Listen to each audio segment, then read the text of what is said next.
Assalamualaikum warahmatullahi wabarakatuh. Kami dari kelompok 9 akan menjelaskan materi kafalah dan ron. Langsung saja pengertian dari kafalah. Kafalah secara etimologi bisa disebut dengan adoman atau jaminan, bisa alhamalah atau beban, bisa asama atau tanggungan.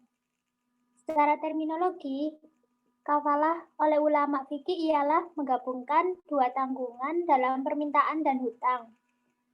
Namun dalam definisi lain adalah jaminan yang diberikan oleh penanggung kepada pihak ketiga, di mana pihak yang memberikan hutang untuk memenuhi kewajiban pihak kedua, yakni pihak yang berhutang atau yang ditanggung.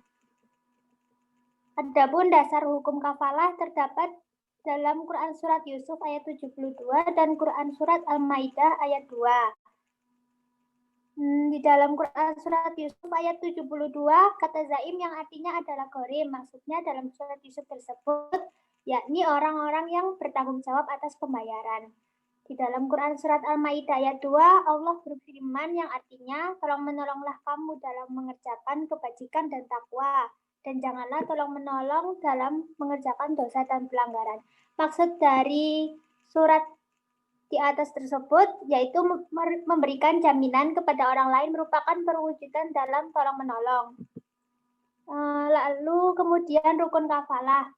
Sigot kafalah atau ijab kabul, artinya kata atau ucapan yang harus diucapkan dalam praktek kafalah. Lalu makful bih atau objek tanggungan, yaitu barang atau uang yang digunakan sebagai tanggungan.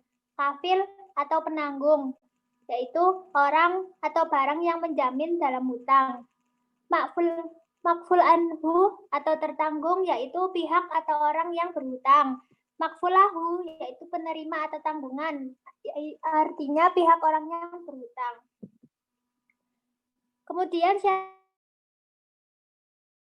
jelas, makful bih bersifat mengikat terhadap tertanggung dan tidak bisa dibatalkan secara syar'i. Kafil yaitu seorang yang berjiwa baik demi kemaslahatan orang lain. Makful anhu maksudnya ada kemampuan untuk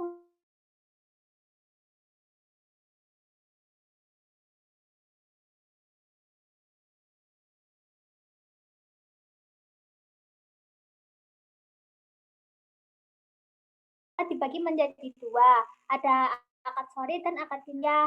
Maksud dari akad sori artinya terang-terangan, yakni menggunakan kata jamin atau persamaannya. Akad kinayah maksudnya tidak menggunakan kata jamin atau semisalnya, tapi bisa dipahami dari kata-katanya, maksudnya ia sebagai penjaminnya. Materi selanjutnya akan dijelaskan oleh teman saya, yaitu Amelia Fauzia. Oke, selanjutnya macam-macam kafalah. Macam-macam kafalah yaitu ada 5, yaitu kafalah bilmal, bilnafs, bitaslim, al-munjazah, dan kafalah al-mu'allaqah. Yang pertama kafalah bilmal. Kafalah bilmal yaitu jaminan pembayaran barang atau pelunasan hutang. Bentuk kafalah ini merupakan sarana yang paling luas bagi bank untuk memberikan jaminan kepada para nasabahnya dengan imbalan atau fee tertentu. Yang kedua kafalah bil nafs. Kafalah bil nafs yaitu jaminan atas diri seseorang karena nama baik atau ketokohannya. Dalam hal ini, bank dapat bertindak sebagai juridical personality yang dapat memberikan jaminan untuk tujuan tertentu. Yang ketiga ada kafalah bitaslim. Kafalah bitaslim adalah jaminan pengembalian atas barang yang disewa ketika batas sewa berakhir. Jenis pemberian jaminan ini dapat dilaksanakan oleh bank untuk keperluasan nasabahnya dalam bentuk kerjasama dengan perusahaan leasing company. Yang keempat ada kafalah al-munjazah. Kafalah al-munjazah adalah jaminan mutlak yang tidak dibatasi oleh jangka waktu dan untuk kepentingan atau tujuan tertentu dalam dunia perbankan. Kafalah model ini dikenal dengan bentuk performance bond atau jaminan prestasi. Yang kelima, kafalah al-mu'allaqah, yaitu jaminan merupakan penyederhanaan dari kafalah al-munjazah, di mana jaminan dibatasi oleh kurun waktu tertentu dan tujuan tertentu pula. Manfaat kafalah ada 3. Secara umum, kafalah memberikan manfaat bagi pihak yang dijamin atau nasabah, pihak yang terjamin atau pemilik proyek, dan pihak yang menjamin atau bank. Selanjutnya, rohen. Rohen secara bahasa adalah al-thubu atau al-habs, atau penetapan dan penahanan. Istilah hukum positif di Indonesia, rohen adalah barang jaminan dan tanggungan. Secara sederhana, rohen adalah semacam jaminan hutang atau gadai. Rohen adalah menahan salah satu harta milik si peminjam atas pinjaman yang diterimanya. Barang yang ditahan tersebut memiliki nilai ekonomis. Dengan demikian, pihak yang menahan memperoleh jaminan untuk dapat mengembalikan kembali seluruh atau sebagian piutangnya. Di sini ada rohin. Rohin yaitu pemilik barang gadai, sedangkan murtahin adalah orang yang mengambil barang tersebut serta menahannya. Selanjutnya, landasan hukum syariah. Rohen disyariatkan berdasarkan Al-Quran dan Sunnah. Yang pertama, Al-Quran. Dalam surat Al-Baqarah ayat 283, yaitu jika kamu dalam perjalanan dan bermuamalah tidak secara tunai, sedang kamu tidak memperoleh seorang penulis, maka hendaklah ada barang tanggungan yang dipegang. Yang kedua, as-sunnah. Dari Siti Aisyah radhiyallahu an bahwa Rasulullah pernah membeli makanan dengan menggadaikan baju besi. Yang selanjutnya, rukun rohen. Dalam melaksanakan suatu perikatan terdapat rukun dan syarat gadai yang harus dipenuhi. Secara bahasa, rukun adalah yang harus dipenuhi untuk sahnya suatu pekerjaan. Sedangkan syarat adalah ketentuan atau petunjuk yang harus dipindahkan dan dilakukan. Gadai atau pinjaman dengan jaminan benda memiliki beberapa rukun. Antara lain yang pertama, akad dan ijab kabul. Yang kedua, akid. Akid yaitu orang yang menggadaikan dan yang menerima gadai. Yang ketiga, barang yang dijadikan jaminan. Ada syarat pada benda ini, yaitu keadaan bendanya tidak rusak sebelum janji utang harus dibayar. Selanjutnya akan dijelaskan oleh teman saya, yaitu Tadiah Kamila.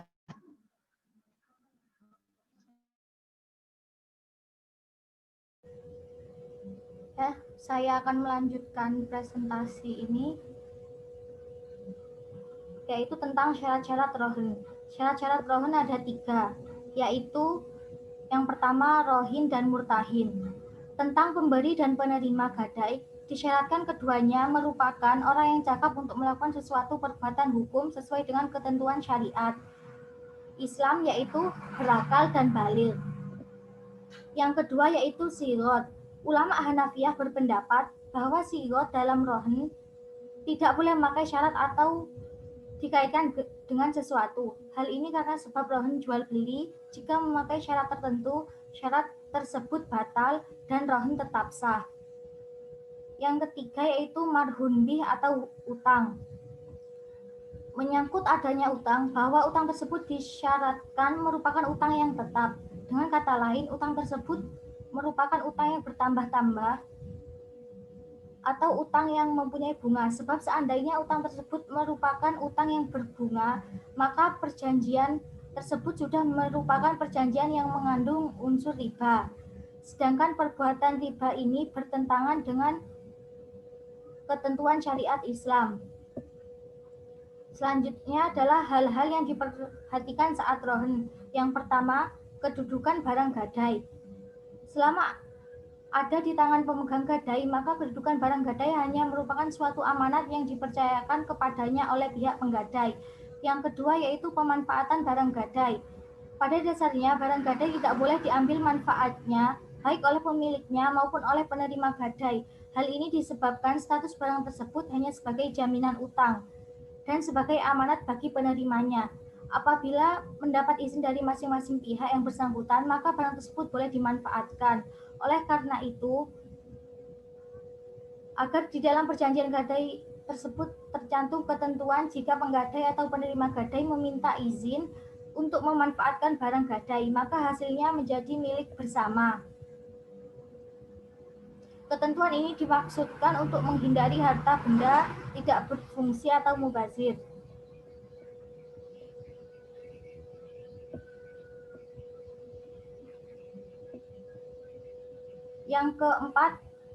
Yang ketiga yaitu resiko atas kerusakan barang gadai. Ada beberapa pendapat mengenai kerusakan barang gadai yang disebabkan tanpa kesengajaan murtahin.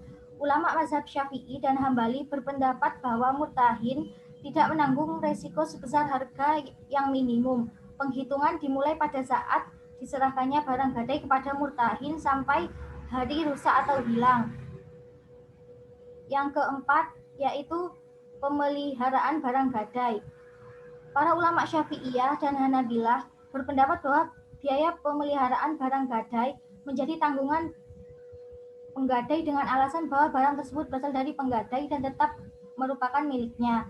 Yang kelima yaitu kategori barang gadai. Jenis barang yang biasa digadaikan sebagai jaminan adalah semua barang bergerak dan tak bergerak dengan memenuhi syarat sebagai berikut, yaitu benda bernilai menurut hukum syara. Yang kedua, benda berwujud pada waktu perjanjian terjadi. Yang ketiga, benda diserahkan seketika kepada murtahin. Yang keenam yaitu pembayaran atau pelunasan utang gadai. Apabila sampai pada waktu yang sudah ditentukan, rohin belum juga membayar kembali utangnya, maka rohin dapat dipaksa oleh marhun untuk menjual barang gadainya dan kemudian digunakan untuk melunasi hutangnya. Yang ketujuh yaitu prosedur pelelangan gadai. Jumhur fuqaha berpendapat bahwa orang yang menggadaikan tidak boleh menjual atau menghibahkan barang gadai. Sedangkan bagi penerima gadai dibolehkan menjual barang tersebut dengan syarat pada saat jatuh tempo pihak penggadai tidak dapat melunasi kewajibannya. Selanjutnya yaitu manfaat rohin dalam perbankan. Beberapa manfaat yang dapat diambil oleh pihak bank dari prinsip rohin yaitu yang pertama, menjaga kemungkinan nasabah untuk lalai atau bermain-main dengan fasilitas pembiayaan yang diberikan oleh bank. Yang kedua, yaitu memberikan keamanan bagi semua penabung dan pemegang depto bahwa dananya tidak akan hilang begitu saja jika nasabah pemilik ingkar janji. Karena ada suatu aset atau barang marhun yang dipegang oleh bank. Yang ketiga yaitu jika rohin diterapkan dalam mekanisme pegadaian, sudah tentu barang tersebut akan membantu saudara kita yang kesulitan dana, terutama di daerah-daerah lain. Resiko rohin dalam perbankan yaitu yang pertama resiko tak terbayarnya utang nasabah atau wan prestasi. Yang kedua, resiko penurunan nilai aset yang ditahan atau dirusak.